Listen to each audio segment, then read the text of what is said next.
चला, शुभ संध्याकाळ, शुभ संध्याकाळ. आज आपला 10वा दिवस आहे आयुष्य बदलाचं अत्याधुनिक शास्त्र या कोर्सचा. कोणाला काही शंका आहेत का? काही कळलं नाहीये, काही विचारायचंय, काही सूचना द्यायच्या, काही रिपिटेशन हवंय की हे कळलं नाही, असं काही आहे का?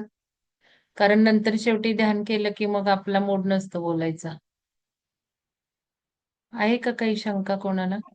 मॅम, कालचं जे ध्यान झालं हा. होतं ना, ते हा. लक्षात नाहीये बिलकुल.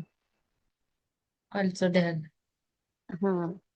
कालचं ध्यानात आपण काय केलं? काल मी फक्त काहीही स्पिरिच्युअल घातलं नाही. चित्र मेडिटेशन आपण केलं काल. तर एक चित्र मेडिटेशनला आपल्याला एकच चित्र घ्यायचंय. सीन नाही घ्यायचा. पहिल्यांदा कळलं पाहिजे हृदय ध्यान कुठं वापरायचंय आपल्याला, चित्र ध्यान कुठं वापरायचंय आणि व्हिज्युअलायझेशन कुठं वापरायचं. आता चित्र ध्यान जे आहे ते व्हिज्युअलायझेशनचं एक सोपं एक करण्यासाठी केलंय. नंतर काही चित्र ध्यान करायचं नाहीये. नंतर फक्त हृदय ध्यान किंवा व्हिज्युअलायझेशन. आत्ता जे हृदय ध्यान घ्यायला सांगितले ते एक साधं काहीतरी छोटंसं, की कोणी चहा करून दिला, कोणी प्रेमाचं इंडिकेशन दिलं, की अबोला आहे, फोन आलाय. हृदयाची गोष्ट आहे. नावातच सगळं आहे बघा. तुम्ही ना असा डीप विचार केला पाहिजे. का बरं डीप विचार करायचा आहे खोलवर? का तर ज्यावेळेला आपण खोलवर विचार करतो, त्यावेळेला आपण हायर लेव्हलला जातो. आपण बघितलं हे स्थूल शरीर आहे. मग स्थूल शरीरानंतर ऊर्जामय शरीर. मग ऊर्जा कशी बदलायची आपण ते सगळं शिकून झालं. आता ऊर्जामय नंतर मनोमय आहे. मग विज्ञानमय आहे म्हणजे बुद्धिमय. आणि मग ब्लीस आहे म्हणजे परमानंदात आपण केव्हा जाणार आहोत? परमानंदात तेव्हाच जाणार आहोत, की ज्यावेळेला आपल्याला मनोमय स्तरावर काम करता येतं. ऊर्जा आपली मनोमय स्तरावर आपण नेऊ शकतो. मग ऊर्जा मनोमय स्तरावर केव्हा जाणार आहे? म्हणजे ऊर्जा वाढवायची आहे. मग ज्यावेळेला आपण विचार करतो एखाद्या चांगल्या गोष्टीचा, असा वेगळा नाही, निगेटिव्ह नाही. आपण एक मंथन करतो, की बाबा हृदय ध्यान, काय-काय आहे बाबा या हृदय ध्यानात? नावच सांगतं. माझ्या हृदयाला जे हवे त्या सगळ्या गोष्टींसाठी मी हृदय ध्यान करू शकते. मग जिथं-जिथं हृदयाची गोष्ट येते, म्हणजे एक सोप्पं लक्षात ठेवा प्रेम. प्रेम कशी गोष्ट असते आपण बघतो, कथांमध्ये बघतो, पिक्चरमध्ये बघतो, की जे स्त्री आणि पुरुषांमधलं प्रेम असतं, ते आंधळं आहे असं आपली म्हण आहे. वय बघत नाहीत. आत्ताच जाऊ देत. आता सगळं कॅल्क्युलेटेड असतं. मुलं-मुली एवढे हुशार झालेत ना आणि एवढे कॅल्क्युलेटेड झाले, की स्वार्थाशिवाय कुठली गोष्टच समजत नाही कोणालाच. ना तरुणांना ना कोणाला. जिथे-तिथे स्वार्थ भरलाय. पण आपण जे कथा-कादंबऱ्या वाचल्या, मी पूर्वी खूप वाचायचे आणि पिक्चर नाही मी याला फारसे बघायचे. पण प्रेम हे असं असतं आंधळं असं म्हणतात, की मग तिथे वय बघितलं जात नाही, पैसा, आर्थिक स्थिती बघितली जात नाही, रूप बघितलं जात नाही, काहीच नाही बघितलं जात. मग असं का होतं? तिथे हृदयाची गोष्ट असते ना, आपण एक दुजे के लिए वगैरे सिनेमा बघितला. मग जिथे हृदयाची गोष्ट आहे, ते जनाचा विचार करत नाही, कोणाचाच विचार करत नाही आणि पळून जाऊन सुद्धा लग्न करतात. कितीतरी लोकं पळून जाऊन लग्न केलेले आहेत. तुमच्यापैकी ज्यांचे लव्ह मॅरेज आहेत, त्यांना कल्पना येईल मी काय बोलतेय ते. तर ह्यामध्ये जे हृदय आहे, ते सगळं मिळवूनच देतं. मेंदू, बुद्धी इथे बंद होते. बुद्धी म्हणजे चांगली बुद्धी, की विचार करायची, की बाबा ह्याच्याजवळ पैसे आहेत का? याचं वय काय? हा मी नंतर मला कसं ठेवेल? आज आपण एका रात्रीतनं पळून आलेले बघतो, डायव्होर्स घेतलेले बघतो. पूजेला सत्यनारायणच्या पूजेला डायव्होर्स होतात. म्हणजे प्रेम प्रकरण 10-10 वर्ष एकत्र राहिलेले असतात लिव्ह इन रिलेशनशिपमध्ये आणि ज्यावेळेला लग्न होतं, त्यावेळेला 1-2 दिवसात डायव्होर्स झालेले आहेत. असं का होतं, की रंगरूपच दिसायला लागतं. मग लग्न झाल्यावर खडकन डोळे उघडतात. तिथे प्रेम संपलेलं असतं आणि मग हक्काची एक नातं तयार होतं. म्हणजे जे पूर्वी प्रेमाच्या वेळेला मी तुम्हाला सांगितलं केमिकल बदल्स होऊन मेंदू विचारच करत नाही. त्या लोकांना काही दोष देण्यामध्ये काही अर्थ नसतो. तिथे केमिकल सिक्रेशन असतं प्रेम म्हणजे. का? तर मी तुम्हाला सांगितलं प्रेम म्हणजे हृदयाची गोष्ट आहे. म्हणजे आपण हायर 4th डायमेन्शनला येतो. म्हणजे खालचे 3 चक्र पार करून 4था चक्र आपला हृदयाचा आहे. मग ज्या वेळेला हृदयाला प्रेम स्त्रवतं, प्राण्यांबद्दल असेल, मांजराबद्दल असेल, कुत्र्याबद्दल असेल, झाडांबद्दल असेल, कोणाही बद्दल किंवा स्त्री-पुरुषातलं प्रेम असेल, त्यावेळेला चौथ्या चक्रावरची ती ऊर्जा असते. त्यावेळेला काय होतं, की हायर ऊर्जेने मेंदूमध्ये असे बदल होतात, की केमिकल सिक्रेशन व्हायला लागतं. केमिकल सिक्रेशन व्हायला लागल्यामुळे मेंदूची विचार क्षमता नष्ट होऊन जाते त्या प्रेमामध्ये. म्हणून कशाचाच विचार केला जात नाही. ज्यावेळेला लग्न होतं, त्यावेळेला ठाणकन मग ते सुरू होतं मेंदूचं काम आणि मग "अरे, हा आपली इज्जत नाही करत. अरे, ही आपली इज्जत नाही करत. अरे, ही आईला आपली अशी म्हणते." झालं. "अरे, मला बंगला नाही आला. अरे, मला गाड्या नाहीत." आपल्यातल्या कित्येक साधकांच्या मुलींचे चांगल्या-चांगल्या डिव्होर्स झालेले आहेत, या सगळ्या गोष्टीवरनं. का तर धुंद डोळ्यांना दिसतच नसतं क्लासमेट असू देत, नाही तर कोणी असू देत, की हा कुठल्या प्रवृत्तीचा आहे. शिकलेल्या मुली, डबल ग्रॅज्युएट, डॉक्टर मुली. ऐकल्यावर व्यथा येते. पण आता हे सगळं रिसर्चनी मला माहिती आहे, की मेंदू काम करत नाही त्याला दोष देण्यात अर्थ नसतो. आत्ताची तरुण पिढी त्या मानाने खूप अशी कॅल्क्युलेटेड आहे, व्यवहारी आहे.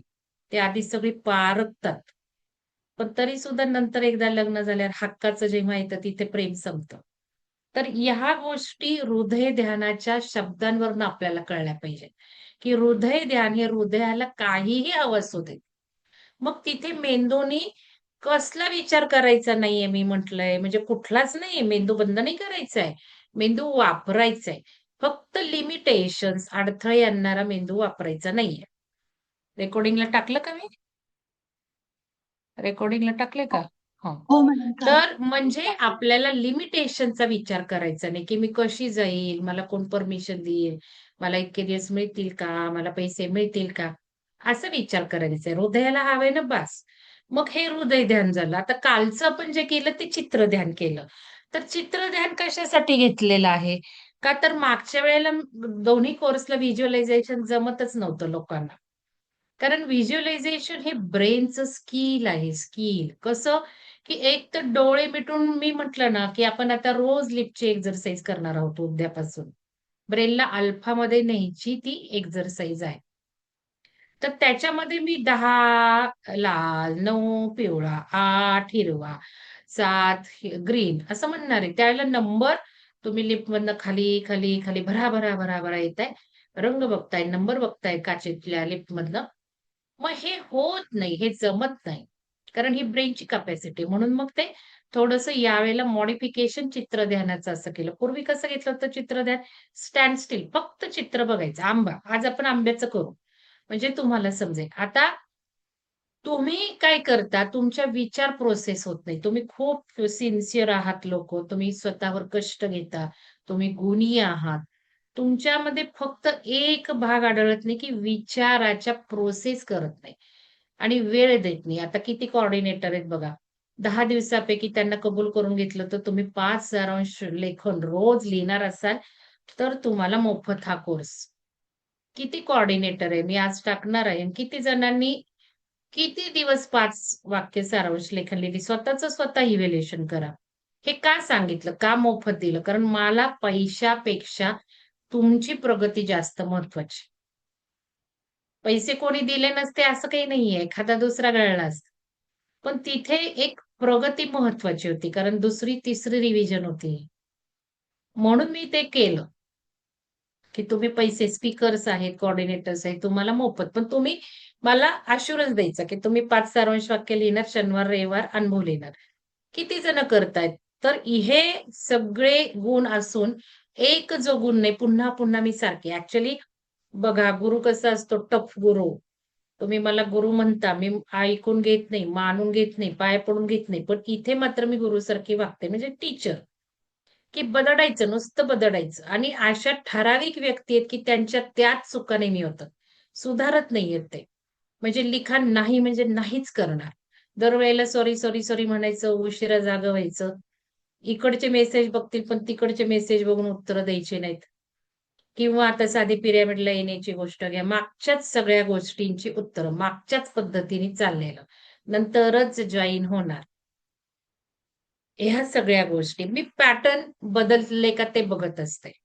मुद्दाम काही वेळेला माझ्या परीक्षा असतात. तिथे त्याच व्यक्ती तिथेच सापडतं, की बदलच नाहीये मागच्या 2 वर्षापूर्वी ते आत्ता. विचारसरणीत बदल नाही.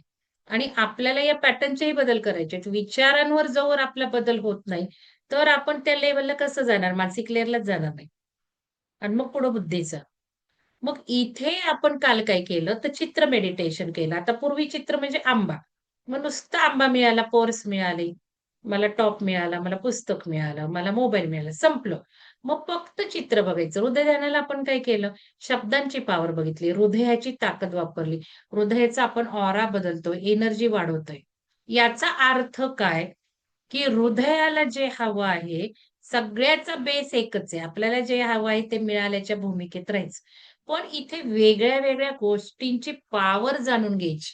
वेगळे-वेगळे अवयव डेव्हलप करायचेत आपल्याला. वेगळे-वेगळे चक्रा डेव्हलप करायचे. हे जर हृदय ध्यान शिकवायला लागलं तर 1 महिना पण पुरणार नाही. सायन्स आणि ते कसं वर्क होतं आणि काय. तर फक्त मी सांगितलेलं केलं की रिझल्ट्स येतात. पण मग मी सांगितलेलं करायचंच नाही. मग काय होणार आहे? तर ते हृदय ध्यान संपलं. हृदय ध्यानात आपण फक्त शब्द, हृदयाची ताकद, बाकी काही नाहीये. मग ते किती वर्क होतं, कुठल्या गोष्टींना वर्क होतं. मग तुम्हाला आता असाइनमेंट म्हणून साधं, की कोणीतरी चहाचा कप दिला. कोणीतरी प्रेमाचं इंडिकेशन दाखवलं. आता काल मॅडमनी सांगितलं. त्या म्हणाल्या, "मी कसं सांगू?" सांगाय म्हटलं, "अहो काही काम कुठलं केलं, कोणी केलं काही सांगायची गरज नाही." पण त्या ओपन झाल्या लगेच काल सांगताना. मिस्टरांनी भाजी केली, कधी नव्हे ती. मिस्टरांनी मदत केली. हे बदल केवढे महत्वाचे असतात. हे हृदयाची नाहीये का गोष्ट? मग अशा गोष्टी हृदय ध्यान वर्क होतात. हरवलेलं. हरवलेलं का बरं सापडतं? आपल्या हृदयाचं ते असतं ना, आपल्याला आवडीचं असतं. आपलं बॉन्डिंग झालेलं असतं आपल्या वस्तूंबरोबर. म्हणून मी सांगितलं तुम्हाला तुमच्या वस्तू कोणाला द्यायच्या नाहीत, पेन कोणाला द्यायचा नाही. जे ध्यान करतात त्यांनी. बाकीच्यांनी काही नाही. जे ध्यान करतात, ज्यांची ऊर्जा चांगली त्यांनी काही शेअरिंग करायचं नाही कुठं. काही खायचं नाही. तुम्ही कुठेही काही खाल्ले की ऊर्जा खाली जाणार. तुम्ही कुठेही जा, बर्थडेला जा, हॉटेलमध्ये जा, कार्यक्रमांना जा, ऊर्जा खाली आलीच समजा. कारण तुम्ही कमी ऊर्जेचं अन्न घालता आणि मग त्या सगळ्या ॲब्सॉर्ब होतात तुमच्या ऊर्जा, वाटल्या जातात. तुम्ही कार्यक्रमात जाता त्यावेळेला तुम्हाला तुमच्याकडनं ऊर्जा दुसऱ्या लोकांकडे फ्लो होतात. मग तुम्ही ड्रेन होता. असं ते सगळं सायन्सच आहे. कारण एनर्जी कुठून फ्लो होणार? Energy flows from higher to lower. मग आपण हायर ऊर्जेत आहे.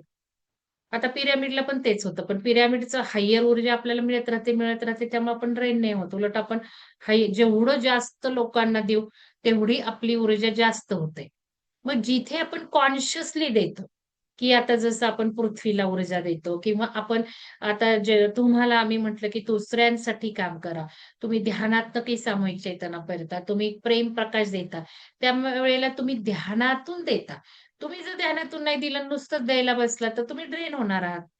पण ज्यावेळेला तुम्ही सोर्सला जोडलेल्या असता, ऊर्जेच्या सोर्सला, त्यावेळेला तुम्ही दुसऱ्यांना देऊन बघा. आपण प्रयोग करून बघितला. ऊर्जा घेतोय, ऊर्जा देतोय, ऊर्जा घेतोय. तुम्ही बघा करून. लगेच कशी फ्लो होती. इथे घ्यायचा सुद्धा धब-धब, धब-धब, धबधबा सुरू होतो आणि इथे जाणारा सुद्धा धबधबा सुरू होतो. काहीच न म्हणता आणि काहीच नाही करत नुसतं करून बघा. केवढी कमी ऊर्जा जाणवते बघा आणि द्यायला लागा, द्यायला लागा, द्यायला लागा. झाडांना द्या, पक्ष्यांना द्या, कशालाही द्या. आणि मग बघा काय होतं. इथे काय होतं, तुम्ही कनेक्ट केलेलं असतं सोर्सला. पण ज्यावेळेला कार्यक्रमात आपण जातो, तर कार्यक्रमामध्ये आपण आपल्या इच्छेने पण देत नाही. आपण सोर्सला पण कनेक्ट झालेलो नसतो. त्यामुळे आपण ऊर्जा ड्रेन करून येतो. आणि म्हणून मग आपल्याला ह्या सगळ्या गोष्टी पाळाव्या लागतात. तर हे हृदय ध्यान आपण आत्ता सोप्या गोष्टींसाठी केलंय. का बरं सोप्या गोष्टींसाठी केलंय? का तर तुमच्या हृदयाची पॉवर डेव्हलप व्हायला पाहिजे, ऑरा डेव्हलप व्हायला पाहिजे, मॅग्नेटिक फील्ड डेव्हलप व्हायला पाहिजे. आणि जर आत्ता झालं नाही, तर कसं काही तुमचा विश्वास बसणार? आत्ताच तुम्ही करू शकत नाही. ज्यांनी मला प्रॉमिस दिले, ते 1 दिवस सुद्धा 5 वाक्य लिहू शकलेले नाहीत. कितीतरी अशी लोकं आहेत. आणि मग काय तुम्ही 30 तारखेनंतर करणार? म्हणजे हे टाहो फोडला, मीटिंग घेऊन टाहो फोडला, फोन करून टाहो फोडला. आता चित्रध्यान. प्रत्येक वेळेला चित्रध्यानाला सुद्धा मी सांगितलंय, की 30 तारखेपर्यंत होईल असं घ्या. 30 तारखेपर्यंत पुन्हा तो पिरॅमिड येतोय, पुन्हा बुद्ध पौर्णिमा येते. म्हणजे मी रडतीये, अक्षरशः रडतीये. तुम्हाला सांगू का? माझ्या डोळ्यातून अश्रू वाहतायत. की कसं माझं लोकांना या समजत नाहीये. कसं साध्या गोष्टी म्हणजे बोलतानाच सुरुवात अशी झालती, चित्र मेडिटेशनला 30 तारखेपर्यंत होईल असं घ्या. का बरं? का तर एका ऊर्जेला आपण आता प्रॅक्टिस करतोय, सराव करतोय. 1 मेला ऊर्जा द्यायची आहे जगाला. आणि तुम्ही नुसती घ्यायला आलाय. घ्यायच्या इंटेन्शननी आलाय. काय मिळणार आहे तुम्हाला? एवढं भव्य-दिव्य कामगिरी करायची आहे तिथे. आणि आता चित्र मेडिटेशनला ते घ्या, पिरॅमिड मिळालाय, मला पिरॅमिड मिळालाय. मला माफ करा पर्सनली नाही मी बोलत आहे हे कोणाला. पण ह्याच्यावर सारखं-सारखं बोलून तेच. मी पिरॅमिडला आले. माझं चित्र पिरॅमिडचं, कोणाचं यात्रेचं, जसं काही 30 तारखेच्या यात्रेला जाणार आहे. तुम्ही चेक करा आणि हावरटपणा किती करता बघा. अजूनही फोन केल्यावर मी पैसा घेतला, मी हे घेतलं, मी ते घेतलं. चित्राला काय, हृदयाला काय, अजूनही तेच. जरा आपल्याला दम धरायचा नाही आणि अति तिथे माती होतं. मग काहीच मिळणार नाही. नाही धड हे मिळणार ना, ते मिळणार. आता आपण ग्रुपमध्ये काम करतोय. ग्रुप ज्यावेळेला एका समान उद्दिष्टांवर काम करतो, त्यावेळेला लवकर-लवकर ते प्राप्त होतं. आता समान उद्दिष्ट काय हृदय देण्याची, कोणी चहा करून दिला, कोणी गुलाबाचं फुल दिलं, कामवालीने छान काहीतरी न करणारी गोष्ट ती केली. बघा, मी तर काही करत नाही.